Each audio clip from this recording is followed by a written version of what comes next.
Hi, hello and welcome to another edition of the Eternal Journey and the Resolves, and today we're just going to take a quick look at a model time list that I did see on Eternal Warcry, and this is Bike Spokes. Managed to make rank 2 day 1 masters just by jamming it with this mono time deck, and actually I can see why. If you're playing against stuff like Skycrag and maybe Bracano even, I can see that this deck is going to be quite good because you do get to recur Dawnwalkers, just like infinite every other turn blocker, but also you've got like the combo of like Sandstorm Titan into Moonstone Vanguard, which if you were ever trying to attack with like small fire units, you're just never going to get anywhere because, well, Sandstorm Titan and Vanguard, they both get endurance, so they're immune to permafrost, which is generally how you're going to get around big stuff.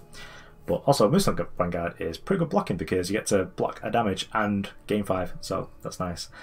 We are perhaps a little bit vulnerable to ankle cut roll, whatever the little free one's called, but I won't worry too much about that. So let's take this onto the ladder. Probably going to play as 3 games because I do want to do like a full set with the dragon deck. So yeah, off we go. Okay, so I did actually make one change to the deck. This is a redraw. Also, time's like mono time's like a fan favourite usually. Yeah, we'll keep that. Let's make a turn 2 Ruling Merchant, and I just put Praxis Arcanum in the market over the Lunar Magus because I didn't really understand what Lunar Magus was for. Not too sure about the striking stink formation. I might change that out after this game anyway. But we can go for a nice and early Praxis Arcanum. I'm going to be we'll play this power, play this a Ruling Merchant. Next time we'll get like 5 power. Maybe we'll get Arcanum, I guess.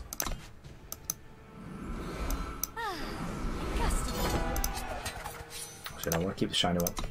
Get rid of this one. Just get the Arcanum. Got pop run for 1 hit. So obviously this is a bit of a numbo, having like 3 spells plus Wandering Kerasaur. We don't quite get to go off here, but we get to play Praxis Arcanum. And I suppose we will just refresh the 1-1 turn to 1-5, kind of like a 0-5 here, that'd be nice, but let's play Journey Guide, play Power, and play Temple Scribe. So whatever we draw is going to be 1 cheaper, then it's going to be 1 cheaper again because of this. So I'm feeling pretty good here. I'll just put the Temple Scribe in front of this for now. Then when we've got like more of an idea of what our opponent's all about, we'll do something else a little bit more spicy. Levitate, okay, so get to kill our Arcanum, just not ideal. Yeah, so here's the Arcanum they're going for. So Levitate, maybe we should have considered that, but I'm just going to start like fine with it. Let's just chuck a Kerasaur down and pass the turn. So our opponent's deck is just going to be 4 spells, so they could potentially just like kill us, I guess. But if they don't kill us, I'm just like get to draw like 6. We're at 6 power with all of our units costing less. It's kind of good. Next time we're going to play Sandstorm Titan just because Sandstorm Titan will stop our opponent like being able to just cheese us easily with Levitate. So our opponent's got like decisions to make here. We get to block this, I guess, when they attack. And then they have to like make some sort of moves. Let's put Temple there, I guess. Because they do need like +4 here. So Sharpen Reflexes. And if we get to like draw 2 cards off this, then I'm sort of feeling okay. So with this plus 5 style, so that's 2 cards for us. And we've got to kill their thing. If they get to play spells that made them keep their thing, I'd be a little bit less happy. Okay, well, nice cheap Moonstone Vanguard, that's good. Like I brought us at like 1,000,000 lives, but does it really matter? Because we're just going to be able to overwhelm them eventually. Yeah, good play. Just play the Secret Power after you've killed our Kerasaur. Okay, so we'll play Moonstone Vanguard. We'll just get it going. Attack up for 1 and play a Sandstorm Titan. I'm a little bit sad that the Arcanum didn't stick, but it did like gain us 8 lives, so I suppose it's fine. Really. So Jared Merchant, what can we be getting? Maybe like a Gift Battle doesn't seem great. Maybe it's like a changey stick. But we are just gonna chunk in, like draw our card. 2 cost Dawnwalker. generally very relevant what Dawnwalker costs. But we're not going to play Dawnwalker yet. It's going to play Sandstorm type number 2, so that the first changes stick doesn't like let our opponent do too much damage, because we'll still have the 5/6 here. Might not even be change stick that they've got. Not sure what it could be though. Crystallize doesn't seem great, and I pretty much the same. Doesn't seem super great, I'll be honest. I think we'll keep attacking here for basically free. Oh yes. Well, now we're going off. The desert is... You cannot put out the light. Probably should have attacked with the Titans as well, but I don't want to risk the Titans in combat. I don't want to get to a position where like maybe my opponent only has to deal with one, and then they're just able to like one-shot us, because the Hero Berserk decks are pretty scary for some of the things that they can do. So.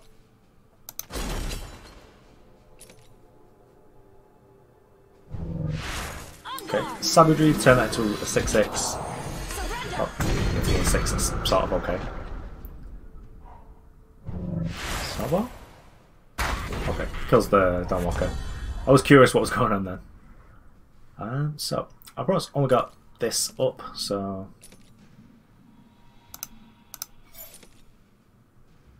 Do we just bounce the merchant? I think we do. Gives us a 6/10. I think we could probably afford to attack with both of these now, because we just get to eat so much of our opponent's board. So, sort of a little bit awkward, because it means that we can't like play the Dawnwalker, but it means we'll get to merchant for 0/8 next turn. And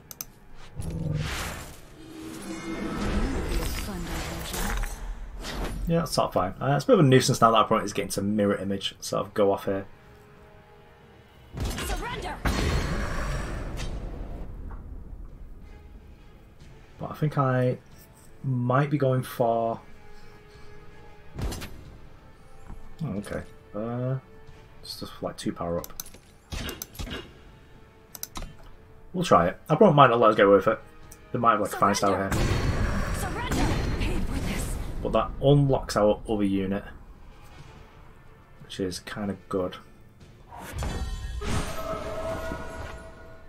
So this costs 2. What does a striking stick on formation cost? Costs 5. So if we play this out, let's try Worldbearer Behemoth. Maybe we'll get it back later. I'm not entirely certain. Give everything killer here. So this one, yeah. So basically what we're going to do is we're going to use this killer to kill this. That unlocks the Alhed. Alhed's able to kill something else, and then from there we should be, well, our opponent's got like no board, so we're in a great shape. Just playing this mono-like known names here. So we'll keep this. We'll get to play Initiate Sands. Our opponent can foolishly torch it, and then we get to play an unhindered Teacher of Humility.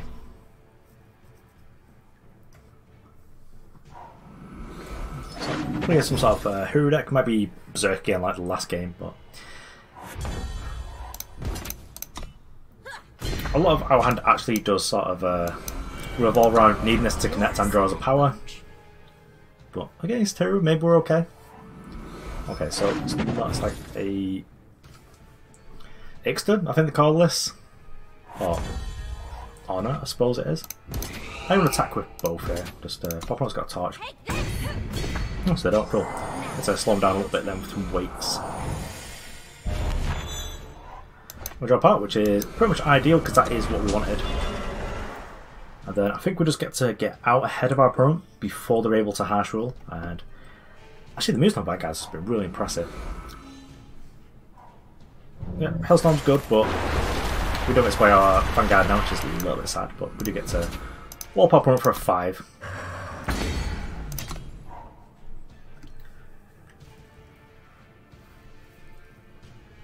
But Moonstone Vanguard, actually, I like this a lot better than like older Worldbearer Raider, because I think this is playable because it's got a relevant unit type and the endurance and the pledge ability just push it just a little bit over the edge. So when you've got like a bunch of like pledge cards in your deck, you can sort of keep a lot more speculative hands. Generally dislike actually. Okay, that's pretty expensive, but maybe it's a bar. Maybe they need to get the board to function, maybe it's something else. It's going to be expensive now, though. It's going to cost 2 more. Though, I am sort of glad that this costs, well, does less than it used to. Because when things cost 3 more, like, you just weren't able to play the game anymore. So they could have Harsh Rule, so I probably don't, but I'm willing to just commit this, just try and draw my additional card off it. I don't mind getting 2 for 1 with well, 2 for 2 here, isn't it? If I get to draw like a card off this before our opponent kills it, I'm sort of fine with that. Okay, just got like double vanquish, or just don't care about this. Okay.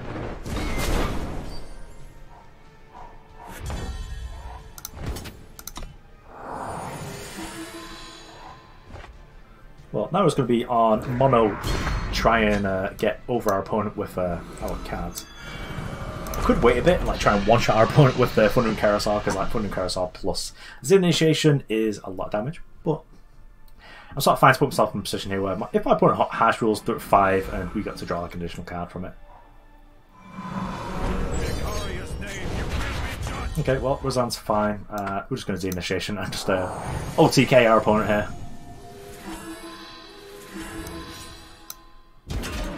Got him! There we go. Yeah, managing to do well against all these like known names.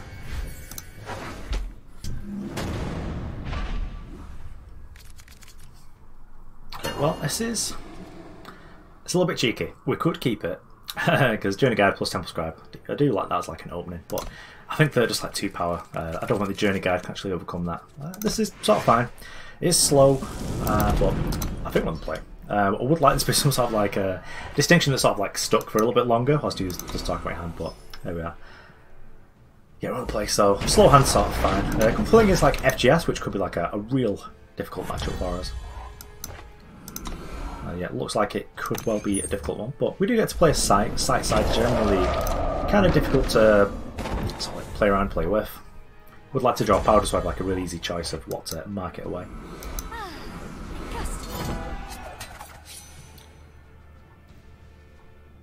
Yeah, I don't want to just like, if our opponent kills this and we're just like not able to play our thing, I prefer not to.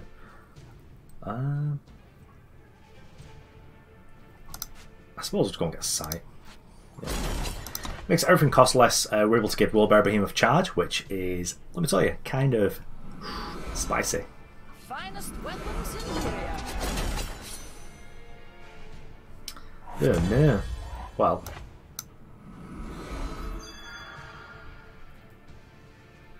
Let's give our opponent the complete business here. I'm going to try it this way. I am going to refresh this to be at 0-8 so we do get to block. Our opponent's got Torch. Okay, cool. It's interesting to know. So they can get through for 7 damage, but they can't get through for the 8th currently. They could slay it. If they slay it, they get to kill our thing. You know, that's sort of fine, not ideal. But if they're using like 1-1 removals on our non-threats, I'm sort of okay with that. But realistically, this doesn't pose much of a threat to our opponent right yet. If they go for the attack, we'll block. I assume my opponent's not got like much in the way of tricks there. Like it's double torch, like. Oh, okay, well. I kind of want to accelerate the teacher because that's kind of juicy.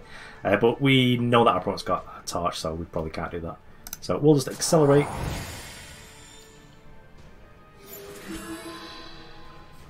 I feel like 1 more power could be able to do like Xenan Initiation plus Worldbearer Behemoth. That's kind of spicy, but I guess we ain't about that life right now. I'm just gonna give our opponent the business here. I suppose I'll play Teacher. You're a sad bunch. Let's our opponent use their torch that we know full well that they've got. But also I'm sort of fine with that.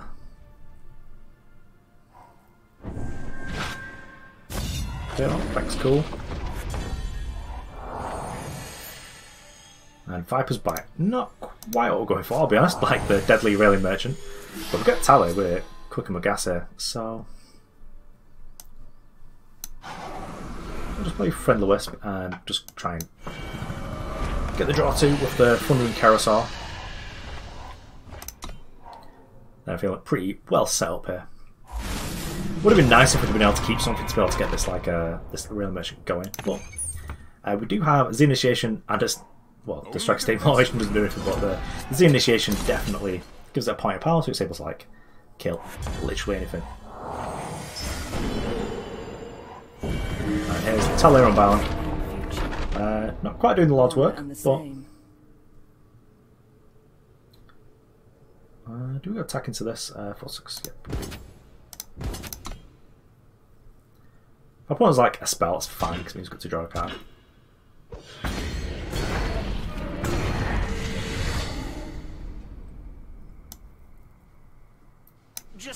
I'll just play the Journey Guide, seems sort of fine, nice and cheap.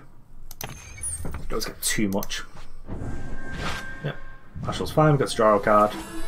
Kills our Talia, which is sort of rough, we didn't get to pop with the thing, but we do have the Praxis Arcanum still in play.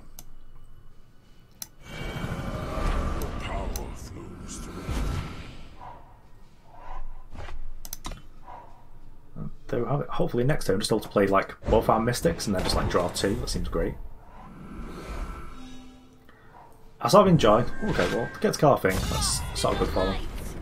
I sort of enjoy this period of like the new seasons where you just get to sort of like play some juicy stuff in the beginning. Do we need to play anything else? Is there anything I actually want? Like Pit of Lenekta is kind of cool, but has our opponent had to use a bar or anything? No, they've not. They've used 2 merchants and they've used 1 display. I'm trying to see if there's anything I actually want in here. We'll just play Teacher, it's kind of fine. You're a sad bunch. I'm actually kind of enjoying like the passive of this, even though it's not doing too much. Oh, well. Our opponent gets to kill our thing. But we're going to attack our opponent rather than like. We could kill our opponent's Dezos just by putting like Z Initiation on it, but I think let's get the weights on them. It costs 1 less because of the Praxis Arcanum, that's kind of cute. So let us get.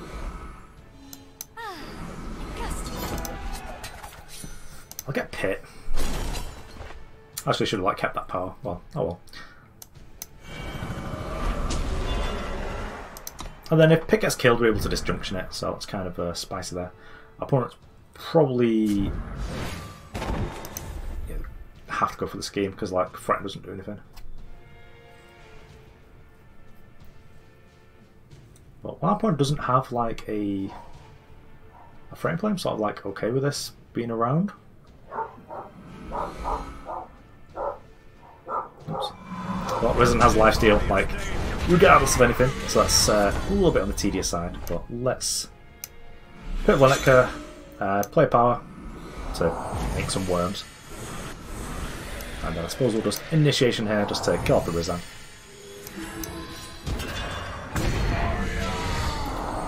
We're going to gain lives, but so do we. So the combo. And having nothing in play to threaten, sort of fine. And also next turn, if the site's still in play, which it might be, because I'm probably just going to like A-Space our products. We've got 14, 20, 5 costs smuggler. And then it's going to make whatever they're getting here expensive as well. So they can't get ball with that because it's the edge part smug. But yeah, it seems like an expensive way to use your time. Yeah, I promise I'll fit. They were probably pretty good there actually. And we got to merchant, sort of like anything spicy if we really needed to. Could actually got like striking snake. Okay, so that was just a nice and quick one. Actually, just 20 minutes. So it's going to be an absolute pleasure to edit and upload. But yeah, Mono Time is just it's generally a favourite of people's just to play actually because it's just the games are interesting even though it's a really straightforward game plan and. It's got a lot of chops going for it. Like obviously, it's easy to sort of like splash into another faction like Praxis or Combray, but I think that Mono Timer's just got so many powerful like legendaries like Kerasaur and Ascendant and just like Behemoth and like Alhed just do so much work. And when you branching out into like multiple factions, it's sort of like harder to try and slot those in. But yeah, I enjoyed this. I also enjoyed the bigger the faction breakdown at the top. So anyway, thanks for watching. I'm That Was All. See you around.